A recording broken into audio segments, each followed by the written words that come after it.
vicegerent of Allah. Because he had the connection with the sovereign. The revelation was coming to him. He was the recipient of the orders, divine orders, instructions from the sovereign.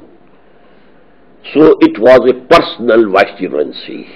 And let me give you an example about David, Dawood alayhi salam. Quran says, Ya Dawood inna ja'alnaka khalifatan fil ard. Oh David, we have made you the vicegerent on earth. Till Muhammad sallallahu alayhi wa sallam, this institution of caliphate, vicegerency was personal. Muhammad was Khalifa of Allah. Although this word is not used for Muhammad, his position that he was a messenger is so profound that no other position can be ascribed to him, but he was the Khalifa. Who was the ruler at Medina? And in his last days, who was the ruler over the Arabian Peninsula? Muhammad. He was getting instructions from Allah. But after the death of Muhammad sallallahu alaihi wasallam and the end of the chain of prophets and messengers, now this has become a collective institution. Just as monarchy, sovereignty of Pharaoh, sovereignty of a king, and the divine rights of the kings, now it is popular sovereignty, not personal. Except for the king in England,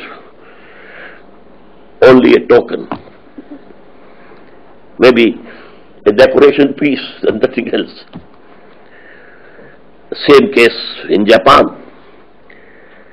But sovereignty is to the people, collective. But for the first time in human history, this republican type of government, people having that authority, was the collective caliphate of the Muslims. Now the caliph, the viceroy, the vicegerent, was to be elected through mutual consultation. But I am talking about only the pious caliphate of Abu Bakr, Umar, Ali and Usman. Later on it turned into monarchy, kingship. Although that kingship was also bound by the laws of Allah, but now it was a dynasty going on. Whether they were the Umayyads or the Abbasids or the Ottomans, it was a dynasty. Not appointment of a caliph through popular consultation. Now this is the vicegerency. Now the third point is, we have to derive the fundamentals and the principles of Islamic State, a modern Islamic State, from the Quran, the tradition of the Prophet, the example of the pious caliphs. But exact replica of the pious caliphate cannot be established again in this world, due to three things. That period of pious caliphate was an appendix to the prophethood of Muhammad sallallahu alaihi wasallam.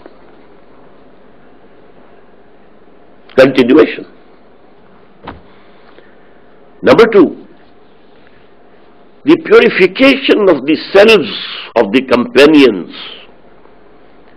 that had been done and achieved by Muhammad was to such a level that we could never fear any selfishness, self-interest from those people who had been trained and purified by Muhammad. We can't expect this level of piety and selflessness now. Number three, that was a tribal society. For mutual consultation, there was no need of taking the opinion of every person. the chiefs of the tribes, the head of the families, if they consulted with each other, the object of consultation, mutual consultation, was fulfilled. That is not the case today. It's not a tribal society, mostly. Somewhere in the corners of the world there might be tribal system. We have it in our Balochistan and so on.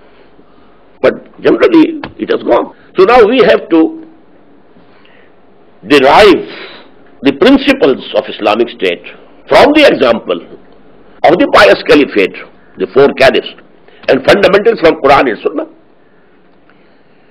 But we have to take and borrow the institutions that have been developed by the West. What mode of mutual consultation? You know, Abu Bakr said, I am accountable before you. If I go wrong, you disobey me and correct me, rectify me. I am no dictator, I am no ruler. I am not infallible. I can commit an error and then you have to rectify me. But how to rectify? Who will rectify you? There was no institution. Just for example, the impeachment of the President of America, institution. There were no this type of institution over there. The same thing was said by Umar radiallahu anhu. If I take the right path, you have to obey me. If I go on the wrong, you have to rectify me. What will you do then? A Bedouin stood up, he took out his sword. We shall rectify you with this. And he said, thank God that I am not leading the dumb people. Dumb or deaf, no.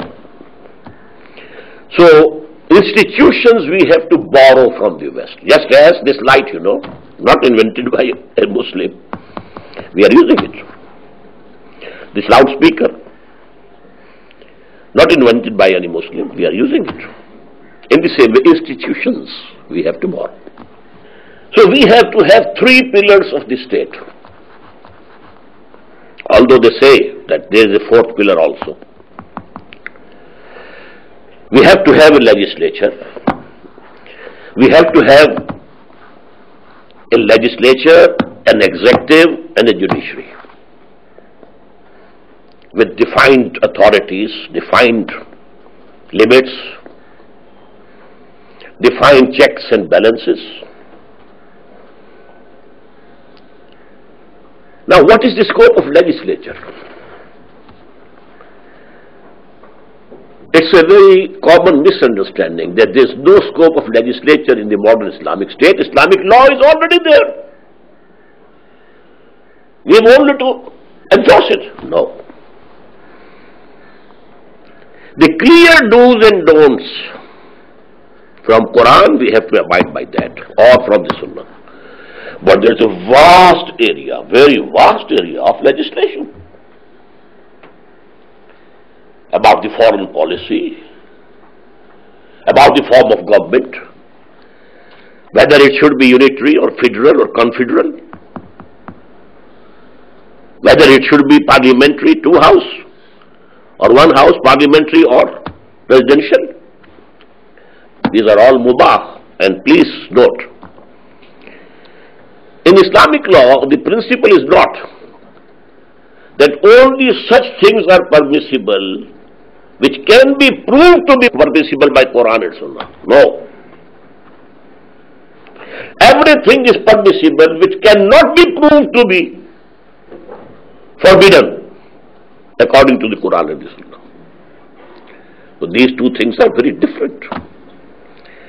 Had the case been the former one, the legislative scope would have been very narrow. But here, everything is halal.